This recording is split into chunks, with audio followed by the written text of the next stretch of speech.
Bert Yancey won 7 PGA tournaments and finished third in the 1967 Masters, but his lasting legacy will always be as an advocate for people with bipolar illness. The Bert Yancey Mental Health Golf Tournament is held each year in Augusta, and here to tell us all about it is the tournament founder, Pete Scott. Pete, great to see you.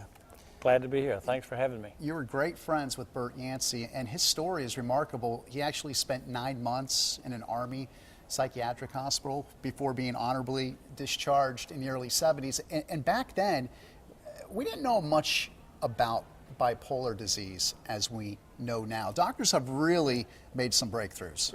As a matter of fact, this morning on your station, they talked about mental health on Good Morning America, and they talked about it a lot. It's a big problem around here. Nobody knows enough about it.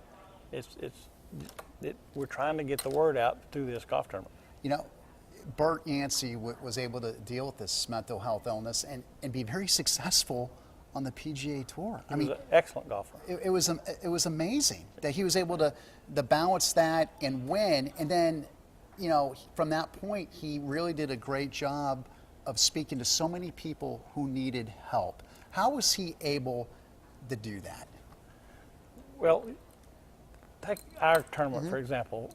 We were in conversation with him about starting this golf tournament, you know, before he died. And we had him here for a lunch first, and then he went on to do his thing before we could get it put together. So he was involved in the inception of this golf tournament, and we were tickled to have him. And of course, I knew him personally, and I played golf with him. But the golf tournament has done well here. It has grown nicely. This will be our 22nd year. Amazing. We're playing at the River Club now, and we've been there for a pretty good while. They're really good to us. And last year, we had it full. It's the first time we filled it up.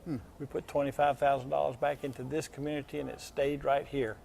And I'm proud of that. And we've got a lot of great volunteers helping us. We can always use a few more. Oh yeah. And so we hopefully that people will come out and play. We got a little room left, and call us and let us know how we can get you in. Well, in 22 years, more than $350,000 raised. Right. For it's all in the greater Augusta area. And I think that's the really important thing. Can you talk specifically about how that money helps people who need it the most?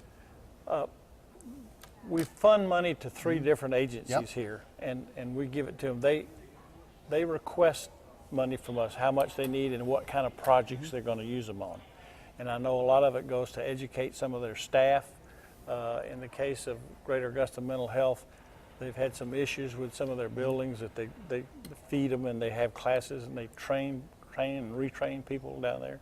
And I'm down there once a week. You know, I get to see it in action, and they bring them in and try to help them become better people. Well, we want to sell out this golf tournament, so let our viewers know, Pete, how people can get more information and how they can sign up or make a donation.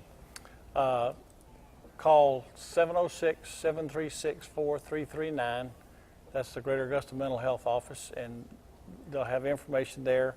Or you tell them you want to talk to me, and they'll track me down. I'm busy all around town doing a lot of things, but I'll be glad to come out and help you. We'd love to have you involved, and we should always use some more volunteers. You have done a great job keeping Bert Yancey's memory alive through all these years, and that tournament is on October 12th. Best of luck.